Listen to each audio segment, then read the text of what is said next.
feet of a Vaishnava who is completely free from material contamination. Persons very much inclined towards materialistic life cannot be attached to the lotus feet of the Lord, who is glorified for his uncommon activities. Only by becoming Krishna conscious and taking shelter at the lotus feet of the Lord in this way can one be freed from material contamination.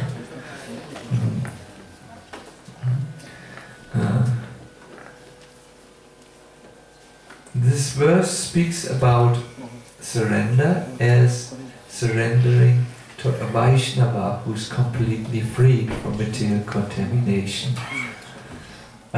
I always tell my disciples that I don't consider myself to be such a Vaishnava, but I know such a Vaishnava, that is Srila Prabhupada, and I know that by trying to follow his example and trying to follow his instructions, you are actually bowing down, you are becoming humble, and as a result you will get so much mercy. See, we all have a trauma which prevents us from surrendering. It sounds unattractive, and we feel, oh, what's about me? We have all kinds of internal sabotage systems against surrender. Do you know what I'm speaking about, or is this totally foreign to you?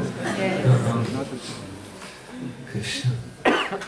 Honest talk is alright or not so desired? It's alright, no? Once a year we can do.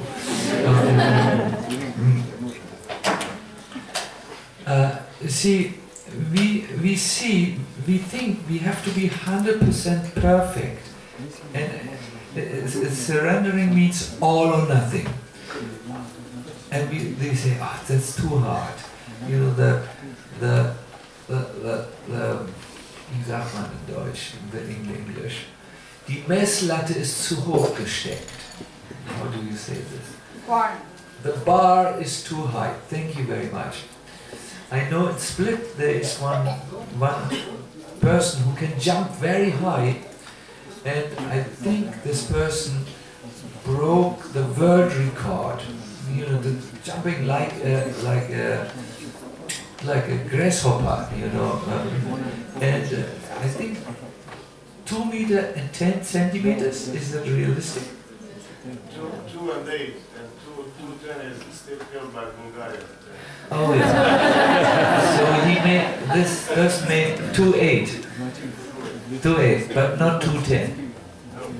Imagine you have to jump 2.8. I'm 180. 20 centimeters, 8, this high.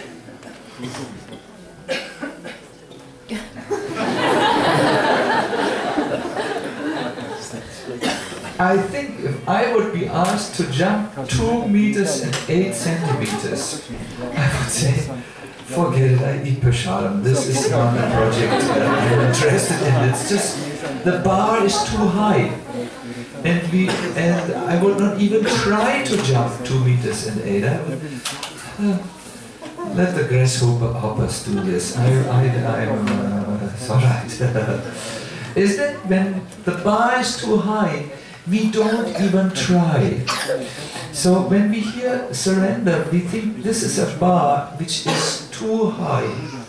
But or when we hear we need to bow down to Lord Nityananda or the Vaishnavas, we feel discouraged. We don't even start our approach to this goal. Like a person who knows, I won't jump 2 meters 8 high. It's just out of my...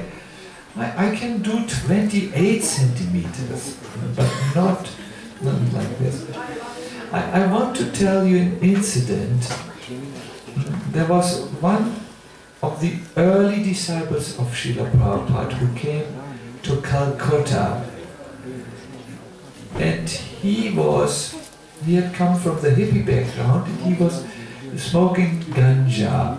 And he said to the devotee, I am a Prabhupada disciple, I'm personally initiated, I'm from the old times, and so on. So the temple president, a young devotee, was not knowing what to do, and he called Bombay, where Srila Prabhupada was, together with Tamakrishna Maharaj, and Tamakrishna Maharaj took the phone call and then said, I will call you back, I will speak with Prabhupada.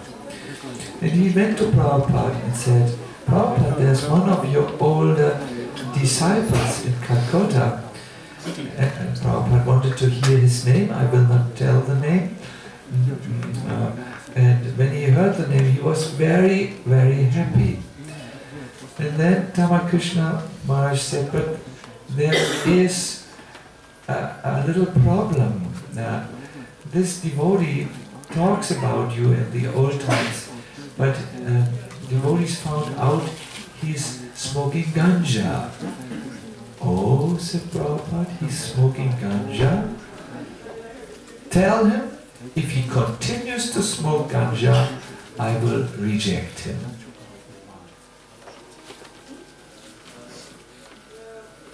So Tamakrishna Maharaj was supposed to get on the telephone, call the temple president in Calcutta and said, Prabhupada said if he continues to smoke ganja, he will reject him. That was equal to throwing him out of the temple.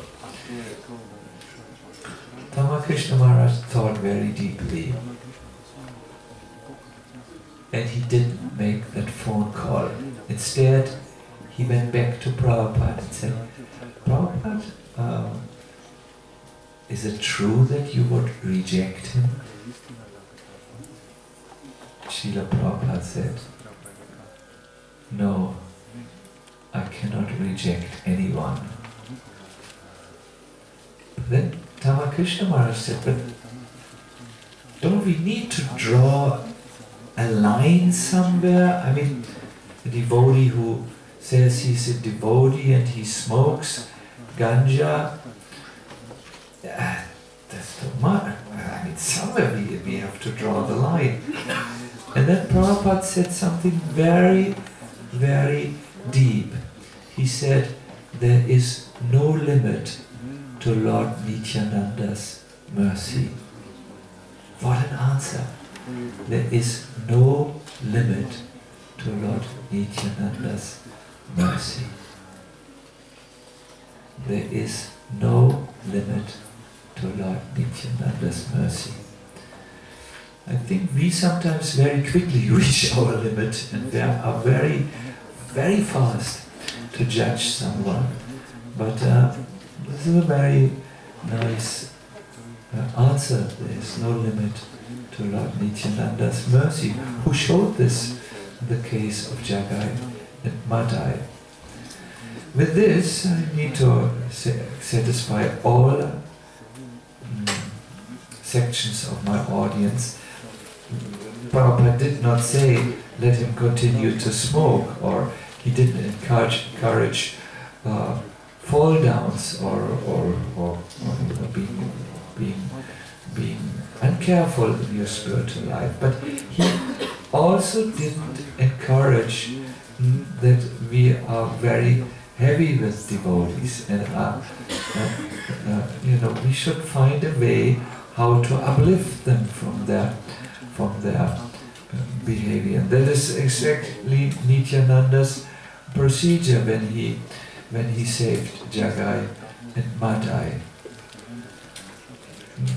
This bowing down or taking a humble position is a real important factor in Lord Chaitanya's movement. If you want to get the mercy, you must bow down. If you want even Lord Nityananda's mercy, you must take a humble position in your life. There is one incident which I try to remember, happened so many 100 years ago.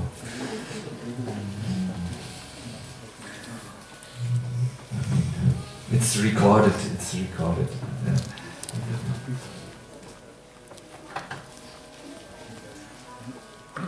Yeah, once there was, yes, now I have it.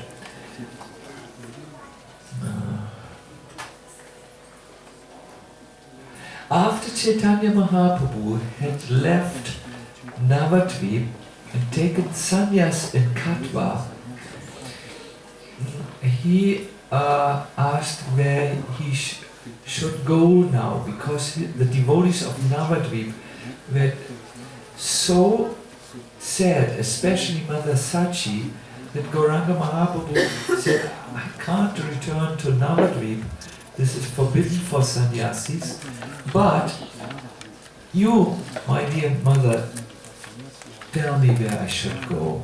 And Mother Sachi decided, go to Puri, because there is often devotees coming back and forth from Navadvip and Puri, and they can see you and bring me news about you. Lord Chaitanya Mahaprabhu agreed to the request of his mother and went where he was, to a place where his mother could still hear about him. Because Lord Chaitanya is loving his mother so much, his name is Shochinandana, the son of Mother Sachi. They're joined together, just like Krishna is known as Yashodanandan and likes to be called your mother's son. You know, Lord Chaitanya Mahaprabhu is Shochinandan and likes to be called by that name. I think in the West we be called, oh, you're your mother's boy. You still, we say something like, you still have the milk of your mother in your mouth. You are so much connected. And it's like an offense to say like this. But no, it's spiritual. In these spiritual personalities, the mothers were very, very respectable, very great personalities. So Lord Chaitanya followed the request of his mother and went to Puri, and he stayed there. Once, he was when he was going to Vrindavan, he was passing by Navadvip. He stayed on the other side of the river, and all the devotees from Navadvip could see him. And there were kirtans during that time, which were so wonderful that the vibrations of the holy name filled the whole universe. And there were very long kirtans. Day and night the kirtans would go on and Mahaprabhu would dance. And at the end of one such kirtan, one brahmana who had offended the Vaishnavas came to Chaitanya Mahaprabhu to ask for a solution. He said, I had said in Kali Yuga there are no true Vaishnavas. And I had also said something else which I do not remember at this moment. What should I do to become free from the effect of Vaishnava aparad? Chaitanya Mahaprabhu gave him a wonderful example. He said, when you drink with your mouth poison, then you are doomed. The poison will eat you up while you are alive. So with the same mouth which you use to drink poison, you must now drink nectar, which gives life. And then you can be saved. So, with your mouth you have offended Vaishnavas, then with the same mouth where you have drunken that poison, you now must drink the nectar and speak and glorify the Vaishnavas. That's what he said. And this all really is a theme which you see throughout the Vaishnava community of Gauranga Mahaprabhu's and Nityananda's time. they would talk, no, they would serve the Vaishnavas. It was one of the foundational principles to not offend Vaishnavas, but to serve Vaishnavas. One devotee from Berlin, who has studied so much and so intellectual, he said to me, we talk about each other, but we don't talk with each other. I thought it was a nice point. Wir reden übereinander, aber nicht miteinander. We talk about each other, but not with each other. I think on this Nityananda's appearance day, we should think about talking with each other again, and not so much about each other. I have seen as a practical experience in my life, I live, as you know, in this community, the Dharma Castle, just 15 minutes away. I give lectures at the Dharma Castle on Ekadasis, and devotees come and help out in Gaura Bhavan, and there's regular exchange, and I'm very grateful to be in that community.